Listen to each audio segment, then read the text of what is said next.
Áno, akože ja chápem, že je veľmi veľa rôznych žien a rôznych tehotenstiev, každý máme iný nejaký priebeh. A je určite veľa žien a to ma mrzí, že sú ženy, ktoré majú... Nekričte! Dávam rozhovor! Funguje to. Ty strašne. No, kde som skončila?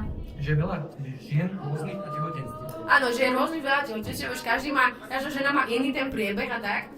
Takže mňa veľmi mrzí, že keď niekto má ten priebeh ťažší, ale ja sa naozaj musím povedať, že ja mám zatiaľ úplne, že ja ani neviem, že som tehotná zatiaľ. A to som v 30. týždni. Takže zatiaľ, kým vládzem, môžem a cítim sa skvelo, zaklopem si, tak nevidím dôvod, prečo nie. Ja som úplne že kontrolovaná, aj moja gynekologička, naš tu dneska bola. Poverovala, hej?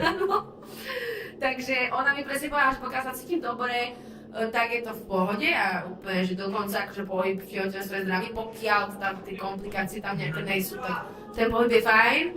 A kontrolujem ma, vieš, každý týždeň teraz počas turné, aby sme vedeli, že je všetko v poriadku, kebyže hoci čo sa začína trošičku meniť, tak sa to musí stopnúť.